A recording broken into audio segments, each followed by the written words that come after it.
But first of all, thank you, for joining us. Yeah. Let me start with this, which is to say that you just spent some time inside Trump Tower and went to go visit with Donald, our president-elect in the United States. Tell us about that meeting.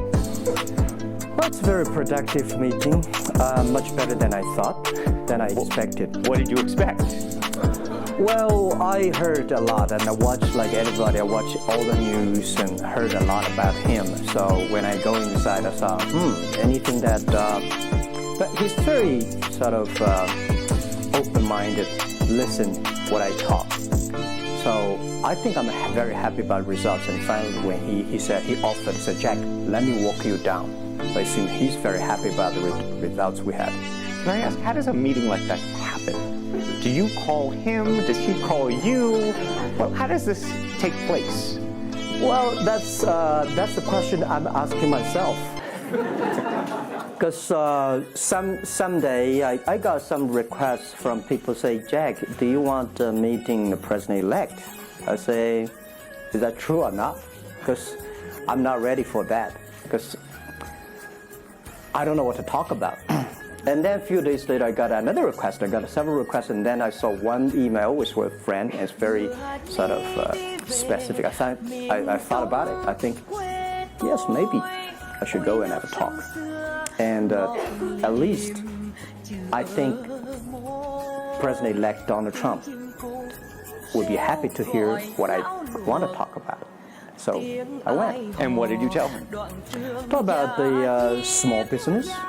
Talk about agricultural products, talk about the trade between China and the USA. We especially focus on telling about how can we bring the small business in America, sell them to China, to Asia, through our network, which can create a lot of jobs for them. And you committed to create what you say is going to be 1 million jobs in the United States over the next 5 years. Yeah. Now, that's not 1 million jobs that Alibaba itself, but you're not hiring 1 million people. No, we all totally, Alibaba employee put together is like 45,000 people. We cannot hire 1 million. I cannot imagine I can manage 1 million people. Explain to us how you think about the U.S.-China relationship, given some of the comments that Donald Trump has made about China being a currency manipulator. Did that come up during your meeting? Well, I think first, in America, there's a freedom of speech, right? So he can say whatever he wants, and I respect, I understand. But of course, I have my views. We did not debate about the China-US trade or manipulation. We did not debate. We did not talk. We agreed on something. Small business, developing the Midwest America, helping the farmers there, small business there, to exporting to China. So we all agreed. But something that we did not discuss about the American the job losing to China, Mexico, and this. Can I share with you my ideas? Please. Yeah. First, I think 30 years ago, when I just graduated from universities, I heard America had a wonderful strategy. They outsource the manufacturing job, service jobs. They outsource the manufacturer to Mexico and China, outsource the service job to India. There's a book called The World is Flat. Tom Friedman, colleague at the New York Times. And I think it's a perfect strategy. You know, that the Americans said, we just want to control the IP, we just want technology, we just want the brand, and leave the lower end jobs for the world. Great strategy. And second is that the American international companies made millions and millions of dollars from globalization. The top 100 companies in America. Amazing. I remember when I graduated from university, I tried to buy a beeper, the Motorola beeper. Cost me $250. My pay at that time is $10 a month as a teacher. And the cost of making that beeper is only $8 for a chip. So past 30 years, IBM, Cisco, Microsoft, they made tons of money. The profit they made much more than the 4 largest banks in China put together, the China Mobile Phone, China Unicom, and whatever you name it, put together, still these multinational companies made more money than. So their market cap grew more than 100 times in the past 30 years. But where'd the money go? This is what I'm curious, because as a business people, I always care about the balance sheet. Where's the money coming? Where'd the money go? Past the 30 years, the American had 13 wars, spending $14.2 trillion.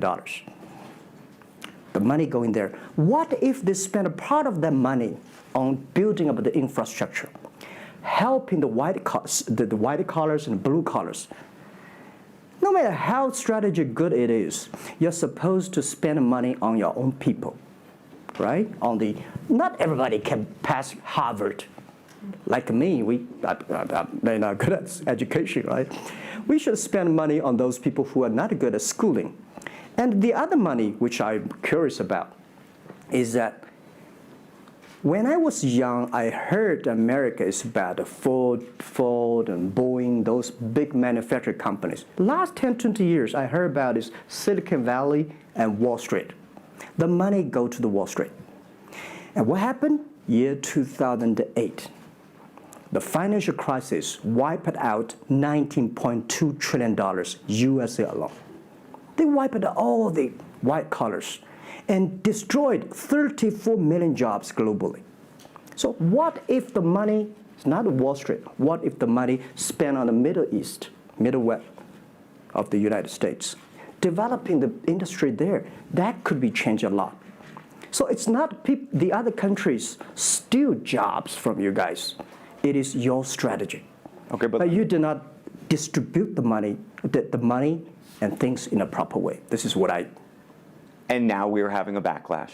And that backlash is a rebuke of globalization. And so much of the conversation, frankly, that we have here, and that backlash is happening in the United States. But I will say President Xi was here yesterday. You had lunch with him. And he was quoting Abraham Lincoln. What did you make of that? Well, I would say that globalization is a great stuff.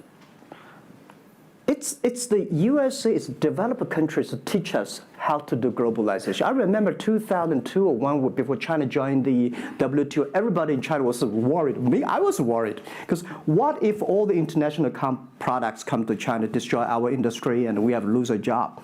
So convinced China, after 20 years, then you guys are say, this is a terrible thing. I believe globalization is good, but globalization needs to be improved. This is Donald Trump, President-elect, want to solve it, the problems. That globalization, I think, should be inclusive globalization. In the past 30 years, the globalization was controlled by 60,000 big companies. 100 years ago, globalization was controlled by several kings and emperors. What if next 30 years we can support 6 million business doing business across the board? What if in next 30 years we can help support 20 million small business can do business across the board? So this is something which I believe globalization should be inclusive. And do you think that the words of President Xi will happen in reality, which is to say that China has largely acted on its own behalf for many, many years, and now is effectively saying that the U.S. needs to continue acting on everybody else's behalf? Yeah, I think, the world needs some, Mr. Xi yesterday said, it's a wonderful time, it's a best time, or the worst time. The world needs a new leadership, but the new leadership is about working together. This is what I understand. We do not necessarily need one specific leader to teach us what to do, what not to do. But the world have to partner together. This is what I think. And I think as a Chinese, as a business people, I feel proud for what President Xi said yesterday. As a business person, I want the world to share the prosperity together, to join the force together. As a Chinese, I'm happy about what he committed. Yesterday he said, he speaks like us, takes the responsibility of the second largest economy. as the China's second largest economy, he has to take some responsibility. This is the first time I heard a Chinese leader make number commitment. He said, next 10 years, we are going to import 8 trillion US dollars. This make me feel excited because China is transforming from exporting to importing. If there's a concrete number, if we can fulfill it, this is going to be huge change to the China and to the world. But don't you think that it's easier today for China to be interested in globalization because of the benefits that can accrue to China because you're continuing to develop than it is for countries that are, quote unquote, developed? Well, first, the WTO rule is not designed by China. It's not made by China. I will say there's something that I want to change. The WTO is designed, a lot of rules designed for big companies in the past 30 years, and only big companies can do it. And China definitely benefit a lot from opening. I think China should learn one thing, that we grow in the past 30 years. It's because we open to the world.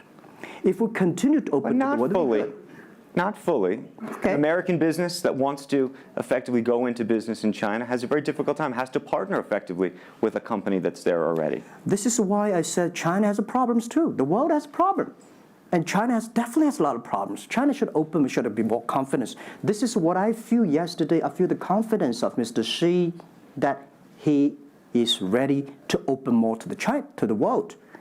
This is what I suggest, that we should solve the problem by business community, right, by negotiation.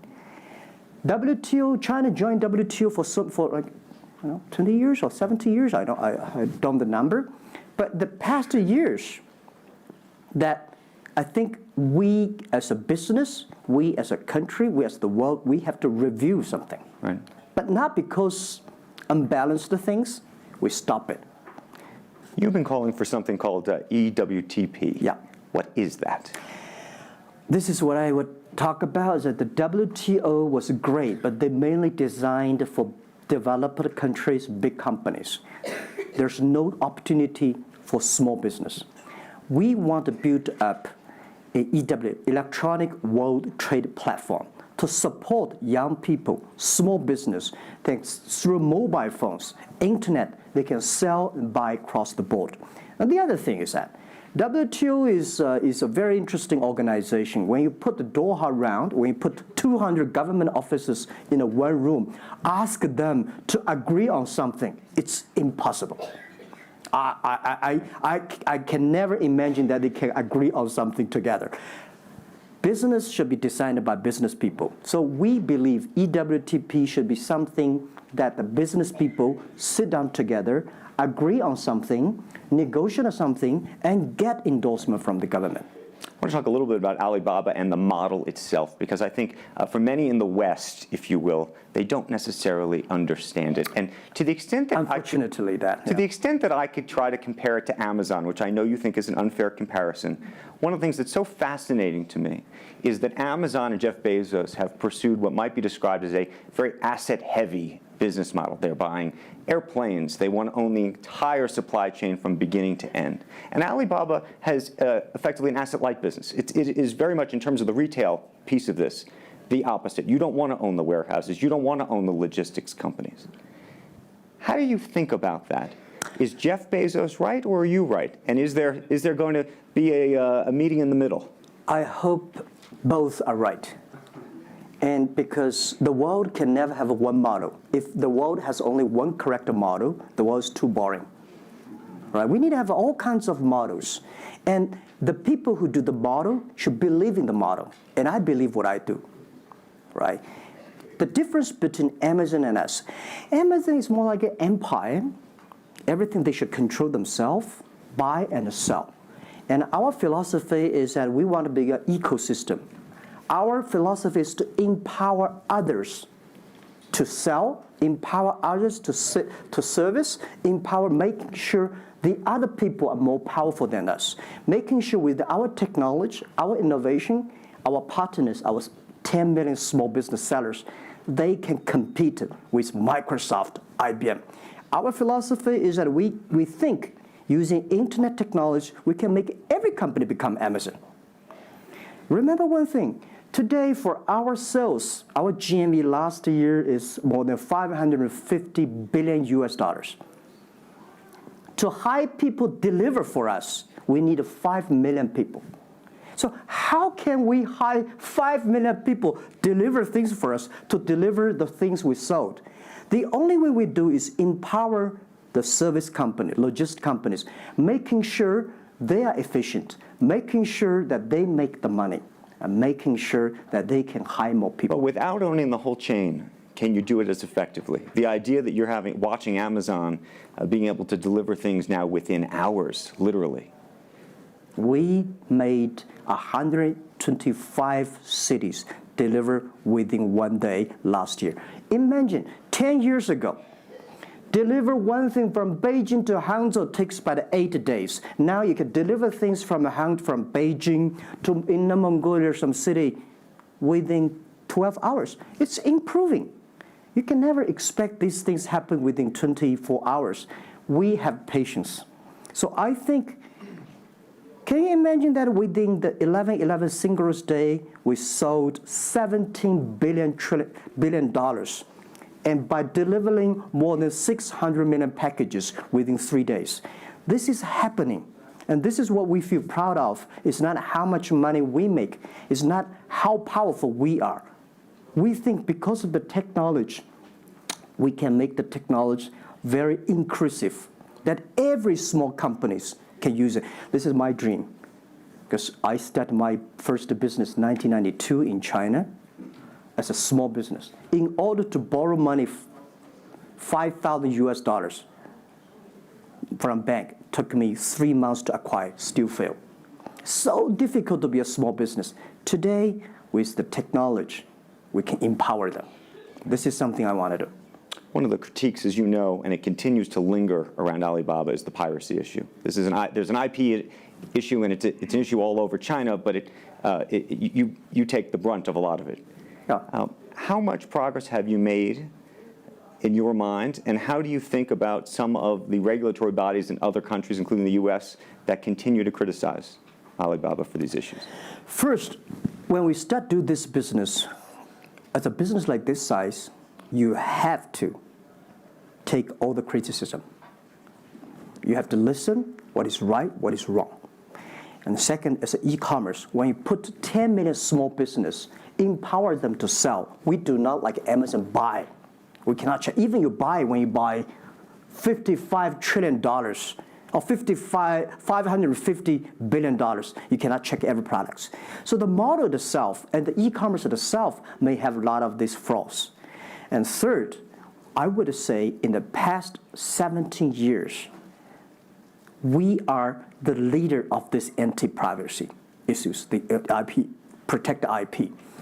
But the second, we are internet companies. We do not have the law enforcement. We find this guy is selling cheap, fake products. We delete them. We cannot arrest them. But we had a huge progress. Last year alone, we put 400 people into jails. We deleted 370 million fake products listing on our site. I would say we are the leaders, and we are using the big data to check who's buying, who's manufacturing, who's selling, what is the address. So now I'm happy about the whole world, especially China, all the government organization, start to realize the issues. So I would tell you, good thing is that today, when you go to those criminal group, which I call them criminals, those fake products manufacturers, sellers. You've praised the quality, though, of some of these. I would talk about it later, right? Those criminals said they can go anywhere but not Taobao and Tmall, because using our data, we trace where they are, who they are, what's the address, what the amount. And we will deliver this to the police station and working with them to arrest them. The quality issues is something I want to share with people. It's not about praising the fake products. I want to say that for so many years, those branded companies, you have to be very careful, because the fake products their quality improving is scary. That is the difference between us. Because when you find the guys, the people said this is fake. And you have to find people, you have to find a third-party institution to check it is fake or not. We find sometimes the quality is better. And I tell you, another thing is even scary. There's one branded company. He said, we are selling fake products. We check everything, there's nothing wrong. So we say, what is wrong? So we buy the products from his flag shop and deliver to them. They say, it's a fake. You know what I'm saying? Yep. We buy things from the flag shop of this brand and deliver back. It's the fake products, they say. So it's a bit confusing. Right. This is fighting against the fake products. Is the war against the human greediness. It's not easy. You cannot finish it, but you have to continue to fight. And I want to say we put 2,000 people, 1 billion RMB every year fighting against that. It can never finish the war within 2 years. But I'm happy. Whether people criticize me, criticize us, the most important is that we are happy about the progress we made. Right. But if people praise me, so when people say, Jack, you're wonderful, I know I'm not wonderful, right? Oh, Alibaba's great. We are not great. We are just a 17-year-old company. But when people say, you're doing nothing, no, we are doing a lot of things. But you don't have to argue. You don't have to debate. You do what you believe. One of the things you mentioned was using big data on the piracy side, but the other thing that you're using a lot of that big data to do is provide credit and effectively banking the unbanked. And what's so fascinating to me, and I hope you'll share it, is we've talked about the Sesame credit. Yep. How you are able to use big data effectively to figure out who deserves credit and who doesn't in a marketplace where some of these people had no credit history before. Okay. Well, before we do that, we had a system called Teach Computers to learn how to anti-fake products, teach the computers to learn how to, because we have Alipay, a lot of people try to use all the ways to cheating. So we teach the computer how to do that, the cheating things. So we've been doing that for 10 years. Until now, there's called artificial intelligence, because we've been doing that. We are a data company. 8 years ago, we said to ourselves, Alibaba should not be an e-commerce company. We should be a data company, because we have the data from consumers, we have data from the manufacturer, we have data from the logistic company and transactions. But we think how we can make a data really beneficiary to the society. What China needs is that we have a lot of great people. All the small business, they are very credible, but we don't have a credit system for them. So how can we using a credit rating system based on the data we have to giving everybody a Sesame rating system? That is so powerful in the past 4 years, because every individual, every small business, if they have been using our services, we give them a rating system. So we're giving loans in the past 5 years. We're giving 5 million business loans. They only borrow $5,000. 3 minutes, we can decide whether we should give you money, how much you want to give. Within 1 second, the money will be in your account. And 0 people touch, so we call it 310. And even today, the Sesame rating system become people dating. The mother-in-law want to say, hey, you want to dating with my daughter? Show me your rating system of the Sesame card. So it's so funny. We go to people want to rent a car, people want to rent a bicycle. They will say, show me your Sesame cards. Good. Because if they do not pay back, if they do not fulfill, the rating system is going to low down, and they can never rent a house. This is what we want to build up, the system, that if you sell or buy fake products, the Sesame cards will show. I'm going to open up to questions, but a final one from me. There's been a lot of speculation that you're going to get into the business of Hollywood. Your name has appeared, Alibaba Group, at the beginning of a couple of big films recently. What is the ambition for Alibaba in the entertainment world?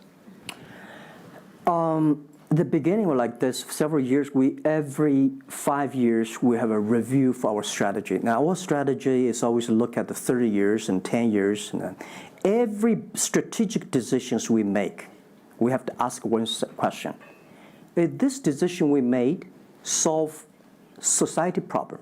Because we believe the bigger social problem you solve, the more successful you are. So if this cannot solve any social problems, we don't do it. Second, is this project is going to be successful in 10 years? If it's going to be successful in 10 years, let's do it. If it's going to be successful in 1 year or 1 month, now more I would say, forget about it. Because why you can be successful in 1 year or 1 month? So we all have to put parallel. And 5 years ago, we had a big debate about 10 years later, 20 years, what are the things that China society and the world want? So we say happiness and health. 2H strategy. So happiness and health. We believe Hollywood, the movie industry, bring people happy. Because today, nobody's happy. Rich people not happy, poor people not happy, At least when I watch a movie, I feel happy about it, right? So I think we should partner with the Hollywood, especially like a lot of, we have a different way of living. In China, the movie, we have a lot of heroes. But China movies, heroes always dead. The American movie hero never die. If all the heroes die, who want to be the hero? So my movie, I want to make the hero live, right? So this is I think we should learn a lot, and it's only about 2 years, so we have another 8 years to go. I want to make our company that it's not e-commerce. It's something that giving people inspirations, giving people, because I learn a lot. For example, I always say that my favorite movie, Forrest Gump. Life's tough. This is I learned, and that inspired me. That is why when people call me crazy, stupid in the past 17 years, you're crazy, you're doing something never work. You're stupid, how can you do that model? Amazon this model, eBay this model, why Alibaba this model? I told myself, Forrest Gump said, go ahead. Never care about what the other people. And the other thing, Forrest Gump said, nobody make money out of the catching whales. People make money by catching shrimps. So we serve small business. Fair enough. Jack Ma, we should probably end it there because we're going to run out of time, but I thank you. Thank you so much for the conversation. I promised we'd sneak in a question or two, and we literally have 2 minutes, and they're going to get upset with me. If you have a question, and we're going to, I got to beg you to do it within literally, a second. So go for it right there. Okay, I'm not going to say that China and the US is going to have a trade war, but if the Trump administration get tougher on China in terms of trade agreement, is that going to hurt Alibaba? Well, I don't think so. I think China and the US should never have a trade war. We'll never have a trade war. And I think we should give President-elect Donald Trump some time. And he's open-minded. He's listening. And I think the war, it's so easy to launch a war. But it's so difficult, almost impossible sometimes to terminate a war. Iraq war, Afghanistan war, is that finished? No. Trade war. I believe one thing. When trade stops, the war starts. Trade is something that people start to communicate. Trade is something people exchange culture and value. And I will be happy if China and USA agree on something and Alibaba business model destroyed. I would destroy Alibaba model by stopping the war between. Because how can you imagine the first largest economy of the world, second largest economy of the world, have a trade war? It's going to be a disaster for two countries and for the world. If anybody can do something to stop it, do anything to stop it. Did you have a reaction to Trump and the situation with Taiwan and how he's thinking about that? Well, Taiwan, I think this is not something about government. This is not something about business. This is something about the people. If the Taiwan issue is the population, if you do Taiwan issue, it's like against 1.4 billion people. So this is another issue. So we're talking about trade. We're not talking about Taiwan. Very politic. Let's take one final question if we can. I think we can steal one more in. Yes, sir, right there. I'm not a politician. I try to This speak is like me, this. a credit store. How do you assure you are not messing up with people's life and you are not dictating the whole, credit kingdom or the system? Because now you are the decision makers, you are the rule makers. Okay. First, I'm not sure. People say, oh, this is uncertain world. Every day is uncertain. The only certain day was yesterday. I'm not sure about that in the future I will dictate, I will be stupid. That's why I should retire early when I'm young. That is why I have a lot of things that I dream I want to do. I want to do philanthropy, I want to be a teacher, I want to go back to school, I want to do the environment. And the world is so wonderful. Why should I be the CEO of Alibaba all the time? I'm coming to this world not to work. I want to come to this world to enjoy my life. I don't want to die in my office. I want to die on the beaches. It's a wonderful message. Jack Ma, thank you for the conversation. Well, can I say one last Yes, sentence? please. I just want to give my last advice to any people here that every government should pay attention to in the next 30 years are critical for the world. Every revolution, technology revolution takes about 50 years. The first 20 years, technology company. Next 30 years, the implication of the technology. Focus on next 30 years. The first 20 years, eBay, Amazon, Facebook, Alibaba, Google, good.